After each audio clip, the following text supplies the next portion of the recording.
എല്ലാവർക്കും ഒരുപാട് സ്നേഹത്തോടെ മിനീസ് കിച്ചണിലേക്ക് ഹാർദമായ സ്വാഗതം. നവരാത്രി 6-ാം നാൾ മാതാ കാർത്യായനി ദേവിയാണ് നാം ആരാധിക്കുന്നത്.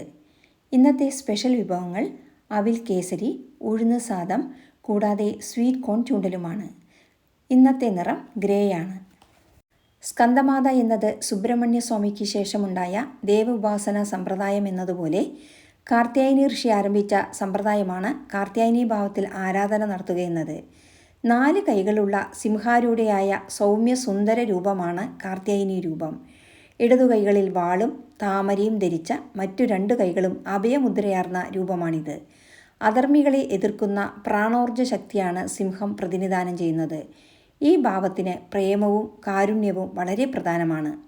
കഥൻ എന്ന ഒരു മഹാമുനി ഭൂമിയിൽ ജീവിച്ചിരുന്നു. അദ്ദേഹത്തിൻ്റെ മകനായിരുന്നു കാർത്യേയൻ.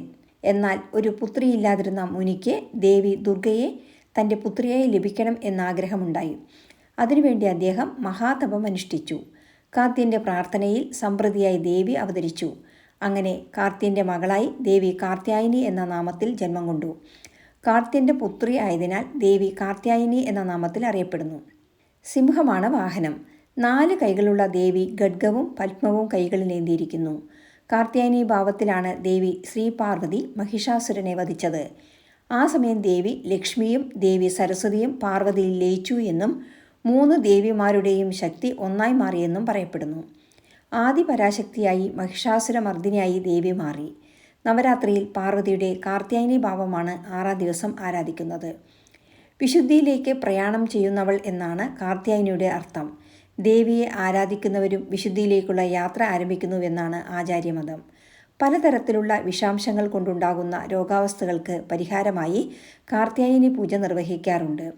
ചൊവ്വാദശയിലുള്ളവർ, ചൊവ്വാദോഷമുള്ളവർ, ചൊവ്വയുടെ അപഹാരമുള്ളവർ ഇവരെല്ലാം ഈ ഹോമവും പൂജയും നിർവഹിക്കുന്നത് ദോഷങ്ങളെ ശമിപ്പിക്കാൻ ഉദകരിക്കുമെന്ന് പൂർവികർ പറഞ്ഞു വയ്ക്കുന്നു.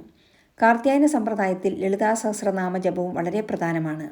6-ാം ദിനപൂജ കന്യകമാർക്കും വിശേഷപ്പെട്ടതാണ്.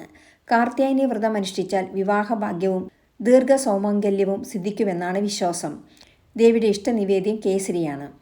വീഡിയോയിലേക്ക് പോകുന്നതിന് മുമ്പ് നിങ്ങൾ ആദ്യമായിട്ടാണ് ഈ ചാനൽ കാണുന്നതെങ്കിൽ ഒന്ന് സബ്സ്ക്രൈബ് ചെയ്ത് താഴെ കാണുന്ന ബെൽ ബട്ടണിലെ ആൾ എന്ന ഓപ്ഷൻ കൂടി ഇനേബിൾ ചെയ്യണേ. എന്നാലേ നമ്മളിടുന്ന വീഡിയോസിൻ്റെ തുടർ നോട്ടിഫിക്കേഷൻ നിങ്ങൾക്കുടനെ ലഭിക്കുകയുള്ളൂ.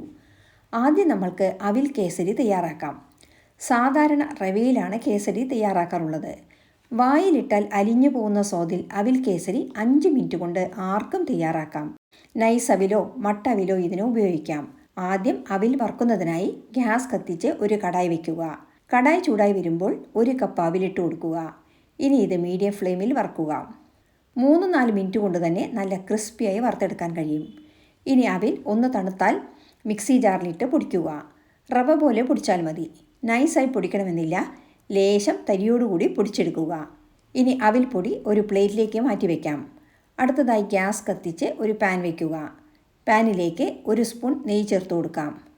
നെയ്യിലേക്ക് 2 സ്പൂൺ അണ്ടിപ്പരിപ്പിട്ട് സിമ്മിൽ വറുക്കുക.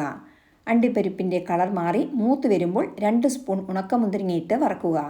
മുന്തിരിങ്ങ വീർത്ത് കുമിളിച്ച് വരുമ്പോൾ കോരി മാറ്റാം. ഇനി അതേ പാനിൽ 2.5 കപ്പ് വെള്ളം ഒഴിച്ച് തിളപ്പിക്കുക. വെള്ളം വെട്ടി തിളയ്ക്കുമ്പോൾ നമ്മൾ പൊടിച്ച അവിലിട്ട് കട്ടകെട്ടാതെ യോജിപ്പിക്കുക. ഗ്യാസ് സിമ്മിൽ വെച്ച് വേണം അവിൽ പൊടി ചേർത്ത് കൊടുക്കുവാൻ. ഇനി കളറിന് കേസരി കളറിൻ്റെ ലിക്വിഡ് കുറച്ച് തുള്ളികൾ ചേർക്കുക. കളർ വേണ്ട എന്നുണ്ടെങ്കിൽ ചേർക്കേണ്ട ആവശ്യമില്ല. ഇത് ഓപ്ഷനിലാണ്. കളർ പൗഡർ രൂപത്തിലും കിട്ടും. അവിൽ വെന്ത് ഒന്ന് കുറുകി വരണം. ഇനി ഇതിലേക്ക് 1 കപ്പ് പഞ്ചസാര ചേർക്കുക. 1 കപ്പ് അവിലിന് 1 കപ്പ് പഞ്ചസാരയും 2.5 കപ്പ് വെള്ളവുമാണ് കണക്ക്. പഞ്ചസാര ചേർത്ത് കഴിഞ്ഞാൽ കേസരി ഒന്ന് ലിക്വിഡായി മാറും. ഇടയ്ക്കിടെ 1 സ്പൂണ് നെയ്യ് ചേർത്ത് കൊടുക്കുക. 3-4 സ്പൂൺ നെയ്യ് ഘട്ടം ഘട്ടമായി ചേർത്ത് കൊടുക്കാം. നെയ്യിൻ്റെ അളവ് നിങ്ങൾക്കിഷ്ടമുള്ള അളവിൽ ചേർക്കാം. 1 സ്പൂൺ നെയ്യിലും ഇതുണ്ടാക്കാം. അതെല്ലാം നിങ്ങളുടെ ഇഷ്ടാനുസരണം ചെയ്യാവുന്നതാണ്. പഞ്ചസാര അവിലിൽ ലയിച്ച് കുറുകി വരും. ഈ സ്റ്റേജിൽ വറുത്ത് വെച്ച അണ്ടിപ്പരിപ്പ്, മുന്തിരിങ്ങ എന്നിവ ചേർത്ത് കൊടുക്കുക. ഇനി 1 സ്പൂൺ ഏലക്കപ്പൊടി ചേർത്ത് കൊടുക്കാം. ഏലക്ക പഞ്ചസാര ചേർത്ത് പൊടിച്ചത് കൊണ്ടാണ് ഏലക്കപ്പൊടിക്ക് വെള്ള നിറം വന്നത്. ഏലക്ക എളുപ്പത്തിൽ നന്നായി പൊടിഞ്ഞു കിട്ടാനാണ് പഞ്ചസാര ചേർത്ത് പൊടിക്കുന്നത്. 10 ഏലക്ക 3 സ്പൂൺ പഞ്ചസാര ചേർത്ത് പൊടിച്ച് സൂക്ഷിച്ചാൽ ആവശ്യാനുസരണം എടുത്തുപയോഗിക്കാം. കേസരി പാനിൽ നിന്നും വിട്ടുവരുന്ന സ്റ്റേജിൽ ഗ്യാസ് ഓഫ് ചെയ്യാം. നല്ല സോഫ്റ്റ് ആയിട്ടുള്ള ഈ കേസരി തണുക്കുമ്പോൾ കുറച്ച് കട്ടിയാവും. അത് കണക്കാക്കി വേണം വാങ്ങുവാൻ. വെരി ടേസ്റ്റി ആൻഡ് ഹെൽത്തി അവിൽ കേസരി നിങ്ങൾ ഇതിനു മുമ്പ് ഉണ്ടാക്കിയിട്ടില്ലെങ്കിൽ ഒന്നുണ്ടാക്കി നോക്കുമല്ലോ. 5 മിനിറ്റ് കൊണ്ട് ഈ അവിൽ കേസരി ഈസിയായി ആർക്കും തയ്യാറാക്കാം. അങ്ങനെ ഒന്നാമത്തെ നിവേദ്യമായ അവിൽ കേസരി റെഡി. ഇനി ഇതൊരു ബൗളിലേക്ക് മാറ്റിവെക്കാം. രണ്ടാമതായി നമ്മൾ ഉണ്ടാക്കുന്നത് ഉഴുന്ന് സാദമാണ്. ഇതിന് കറുത്ത ഉഴുന്നാണ് വേണ്ടത്. മുഴു ഉഴുന്നോ സ്പ്ലിറ്റായിട്ടുള്ള കറുത്ത ഉഴുന്നോ ഉപയോഗിക്കാം.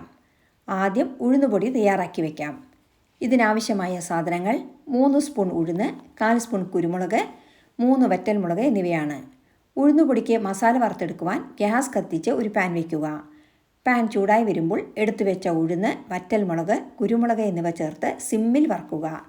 ഇനി ഇതിലേക്ക് 1/2 സ്പൂൺ നല്ലെണ്ണ ചേർത്ത് കൊടുക്കുക. ഉഴുന്ന് വറുക്കുമ്പോൾ നല്ല മണം വരും. കളർ ലേശം മാറുകയും ചെയ്യും. ഈ സ്റ്റേജിൽ 1/4 കപ്പ് തേങ്ങ ചേർത്ത് വറുക്കാം. തേങ്ങ ബ്രൗൺ കളർ ആവുമ്പോൾ കോരി മാറ്റുക. ചൂടാറിയ ശേഷം മിക്സി ജാറിലിട്ട് പൊടിച്ചു വയ്ക്കുക. പൊടിച്ച ഉഴുന്നുപൊടി ഒരു പ്ലേറ്റിലേക്ക് മാറ്റാം. ഇത് കുറച്ച് കൂടുതൽ ക്വാണ്ടിറ്റിയിൽ വറുത്ത് സൂക്ഷിച്ചു വയ്ക്കാം. ഈ പൊടി പൊടിക്കുന്ന സമയത്ത് 1/2 സ്പൂൺ കല്ലുപ്പ് കൂടി ചേർത്താൽ സ്പെഷ്യൽ ഉഴുന്നുപൊടി എണ്ണയിൽ ചാലിച്ച് ഇഡ്ഡലി, ദോശ എന്നിവയ്ക്ക് സൈഡ് ഡിഷായി യൂസ് ചെയ്യാം. ഇനി ഉഴുന്ന് സാദത്തിന് ആവശ്യമായ ചോറ് വേവിച്ച് വെക്കണം. അധികം കുഴയാതെ ചോറ് വേവിച്ചെടുക്കുക.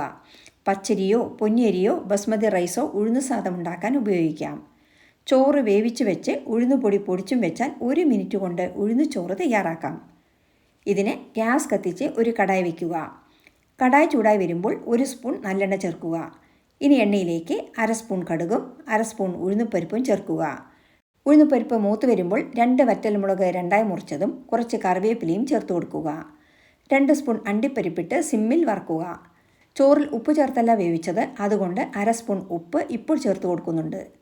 ഇനി വേവിച്ച ചോറ് ചേർത്ത് മിക്സ് ചെയ്യുക. അതിനുശേഷം നമ്മൾ വറുത്തു പൊടിച്ച ഉഴുന്നുപൊടി 3 സ്പൂൺ ചേർത്ത് കൊടുക്കുക. ഈ വിഭവം ലഞ്ച് ബോക്സിൽ കൊടുത്തുവിടാനും നല്ലതാണ്. 5 മിനിറ്റ് കൊണ്ട് തയ്യാറാക്കാൻ കഴിയുന്ന ഉഴുന്ന് സാദം റെഡി. ഇതൊരു സെർവിംഗ് ബോളിലേക്കിട്ട് മാറ്റിവെക്കാം. രണ്ടാമത്തെ സ്പെഷ്യൽ വിഭവമായ ഉഴുന്ന് സാദവും റെഡി. മൂന്നാമതായി നമ്മൾ ഉണ്ടാക്കുന്നത് സ്വീറ്റ് കോൺ ചൂണ്ടലാണ്. തികച്ചും വ്യത്യസ്തമായ ടേസ്റ്റിലുള്ളൊരു വിഭവമാണിത്. ഇതിന് ഒരു മസാല തയ്യാറാക്കണം. ഇതിനാവശ്യമായത് ആംചൂർ പൗഡർ, ജീരകം, കുരുമുളക് എന്നിവയാണ്. സ്വീറ്റ് കോൺ ഇങ്ങനെ ഫ്രോസൺ സ്വീറ്റായി മേടിക്കാൻ കിട്ടും. അല്ലെങ്കിൽ ചോളം പോലെ തന്നെ സ്വീറ്റ് കോണും ഷോപ്പുകളിൽ വാങ്ങിക്കാൻ കിട്ടും. ആദ്യം ഗ്യാസ് കത്തിച്ച് ഒരു ചെറിയ പാൻ വെച്ച് 1 സ്പൂൺ ജീരകവും 1 സ്പൂൺ കുരുമുളകും വറുത്തെടുക്കുക. ലേശം ഫ്രൈ ആയാൽ മതി. ഇനി ഇത് ആറിയ ശേഷം പൊടിച്ചു വയ്ക്കുക. ഇനി നമ്മൾക്ക് ചൂണ്ടൽ തയ്യാറാക്കാം. ഇതിന് ഗ്യാസ് കത്തിച്ച് ഒരു കടായി വയ്ക്കുക. കടായിലേക്ക് 1/2 സ്പൂൺ എണ്ണയും 1/2 സ്പൂൺ നെയ്യും ചേർക്കുക. ഇനി 1/2 സ്പൂൺ കടുക് ചേർത്ത് പൊട്ടുമ്പോൾ വറ്റൽമുളകും കറിവേപ്പിലയും ഇട്ടതിനു ശേഷം 1 കപ്പ് വെള്ളമൊഴിക്കുക. വെള്ളം തിളയ്ക്കുമ്പോൾ 1 കപ്പ് ഫ്രോസൺ കോൺ ചേർക്കുക. ഇനി ഇതിലേക്ക് 1/4 സ്പൂൺ ഉപ്പ് ചേർത്ത് കൊടുക്കാം. സ്വീറ്റ് കോൺ വെന്ത് വെള്ളം വറ്റുമ്പോൾ നമ്മൾ പൊടിച്ചു വെച്ച മസാല ചേർക്കുക. കൂടെ 1/2 സ്പൂൺ ആംചൂർ പൗഡറും ചേർത്ത് കൊടുക്കുക. ഉണങ്ങിയ മാങ്ങ പൊടിച്ചതാണ് ആംചൂർ പൗഡർ. ഇതിന് പകരമായി നാരങ്ങ പിഴിഞ്ഞ് ചേർത്താലും മതി. തേങ്ങ കൂടി തൂവി ഇളക്കി വാങ്ങിവെക്കാം. നല്ല സ്വാദിഷ്ടമായ സ്വീറ്റ് കോൺ ചൂണ്ടൽ റെഡി. ഇനി ഇത് സെർവിംഗ് ബോളിലേക്ക് മാറ്റാം. 4 മണിക്ക് സ്നാക്സായി കഴിക്കാൻ പറ്റിയ നല്ലൊരു വിഭവമാണ് ഈ സ്വീറ്റ് കോൺ ചൂണ്ടൽ. മധുരവും പുളിപ്പും എരിവും ഇടകലർന്ന വിഭവം. ഇത് കുട്ടികൾക്ക് വളരെയധികം ഇഷ്ടമാവും. അധികമാരും ഉണ്ടാക്കാത്ത ഈ റെസിപ്പി ഒന്നുണ്ടാക്കി നോക്കുമല്ലോ. സ്വീറ്റ് കോൺ ഇഷ്ടമുള്ളവർക്ക് ഇത് എന്തായാലും ഇഷ്ടമാവും. ഇപ്പോൾ നമ്മുടെ 3 പ്രസാദങ്ങളും റെഡിയായിട്ടുണ്ട്. ഇനി ഇത് കാർത്യായനി ദേവിക്ക് ഭക്തി ആദരപൂർവ്വം സമർപ്പിക്കാം. മാ ദേവി കാർത്യായനി എല്ലാവർക്കും നല്ലത് വരുത്തട്ടെ എന്ന് ആത്മാർത്ഥമായി പ്രാർത്ഥിക്കുന്നു. ഇന്നത്തെ വിഭവങ്ങൾ നിങ്ങൾക്ക് ഇഷ്ടമായാൽ ലൈക്ക് ചെയ്യാനും ഷെയർ ചെയ്യാനും കൂടാതെ സബ്സ്ക്രൈബ് ചെയ്യാനും മറക്കരുതേ. കൂടാതെ നിങ്ങളുടെ വിലയേറിയ അഭിപ്രായങ്ങൾ താഴെ കമൻറ്റ് ബോക്സിൽ രേഖപ്പെടുത്തുമല്ലോ. വീണ്ടും മറ്റൊരു നല്ല വിഭവമായി കാണാം. Thank you for watching and supporting.